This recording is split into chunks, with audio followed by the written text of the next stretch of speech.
നമസ്കാരം. പ്രേംസ് അസ്ട്രോ ചാനലിലേക്ക് എല്ലാ സുഹൃത്തുക്കൾക്കും സ്വാഗതം. എൻ്റെ പേര് പ്രേംചന്ദ്. കഴിഞ്ഞ എപ്പിസോഡിൽ ഒരു വ്യക്തി മരിച്ചു കഴിഞ്ഞാൽ അതുമായി ബന്ധപ്പെട്ട ചടങ്ങുകളുടെ സംശയങ്ങൾ എങ്ങനെ നിവാരണം ചെയ്യാം എന്നുള്ളതാണ്. വിവിധ സംശയങ്ങളാണ് വിവിധ കോണുകളിൽ നിന്ന് നമ്മളിലേക്ക് എത്തിച്ചേർന്നത്. അപ്പോൾ നമുക്ക് അതിൽ കുറെ സംശയങ്ങൾക്കുള്ള ഉത്തരങ്ങൾ ഇതിലൂടെ നമുക്ക് പറയാം. അതില് കഴിഞ്ഞ എപ്പിസോഡിൽ പറഞ്ഞിരിക്കുന്നതിലുള്ള ഒന്നാമത്തെ സംശയം എന്ന് പറഞ്ഞാൽ, ഒരാൾ മരണപ്പെട്ടു കഴിഞ്ഞാൽ എന്തിനാണ് അഗ്നിയിൽ ആ ശവം ദഹിപ്പിക്കുന്നത് എന്ന്. അപ്പോ അത് മനുഷ്യർ മാത്രമല്ല, മൃഗങ്ങൾ മരണപ്പെട്ടാലും ആ ശവത്തിനെ ദഹിപ്പിക്കുന്നത് തന്നെയാണ് ഹിന്ദു ആചാരപ്രകാരം നല്ലത്. കാരണം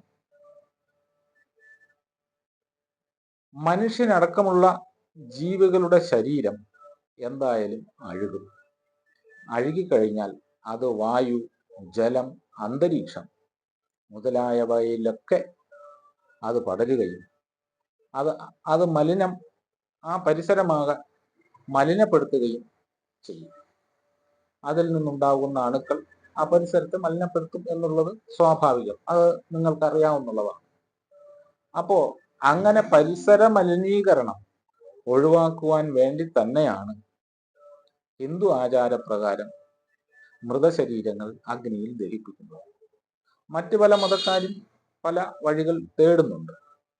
എന്നാലും അഗ്നിയിൽ ദഹിപ്പിക്കുന്നതാണ് ഏറ്റവും ഉത്തമമായി ഹിന്ദു ആചാരപ്രകാരമുള്ള ആചാരത്തിൽ പറയുന്നത്.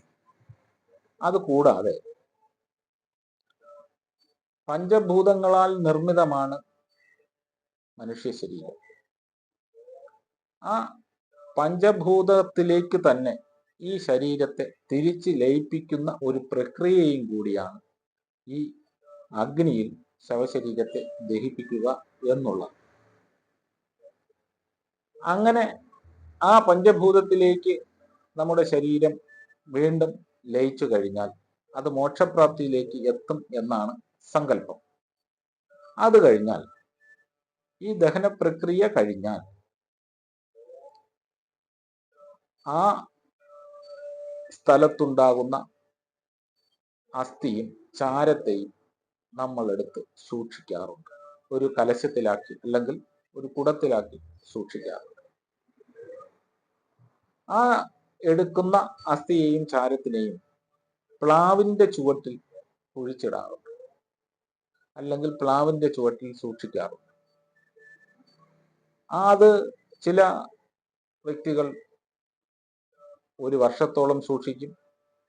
ചില കുടുംബങ്ങൾ 41 ദിവസം സൂക്ഷിക്കും. ചില കുടുംബങ്ങൾ 21 ദിവസം സൂക്ഷിക്കും. ചില കുടുംബങ്ങൾ 10 ദിവസം സൂക്ഷിക്കും. ചില കുടുംബങ്ങൾ 16 ദിവസം സൂക്ഷിക്കും. ഇങ്ങനെ വിവിധ തരത്തിലാണ് ഓരോ കുടുംബക്കാരും അല്ലെങ്കിൽ ഓരോ വ്യക്തികളും ഈ അസ്ഥിയുമായി ബന്ധപ്പെട്ട കാര്യത്തിൽ ആചരണങ്ങൾ നടത്തുന്നത്. അപ്പോ നമ്മളുടെ ഒന്നാമത്തെ ചോദ്യമായ ശവദാഹം എന്തിനു വേണ്ടി നടത്തുന്നു എന്നുള്ളതിനുള്ള ഉത്തരം നമുക്കിവിടെ ലഭിച്ചു കഴിഞ്ഞു. ഇനി അടുത്ത എപ്പിസോഡിൽ ഈ അസ്ഥി എന്തിനാണ് ഒരു വർഷം വരെ ആളുകൾ സൂക്ഷിച്ച് വച്ചിരിക്കുന്നത്, ആ സൂക്ഷിച്ചു വച്ച അസ്ഥിയിൽ വിളക്ക് കൊളുത്തി ആചാരപ്രകാരമുള്ള ചടങ്ങുകൾ ചെയ്യുന്നത് എന്നെല്ലാം അടുത്ത എപ്പിസോഡിൽ നമുക്ക് നോക്കാം. എല്ലാ സുഹൃത്തുക്കളും ഈ ചാനൽ സബ്സ്ക്രൈബ് ചെയ്യുക, ലൈക്ക് ചെയ്യുക. എല്ലാ സുഹൃത്തുക്കളും ഈ ചാനലിനെ നിങ്ങളുടെ അകമഴിഞ്ഞ സഹായവും പ്രതീക്ഷിക്കുന്നു. നന്ദി, നമസ്കാരം.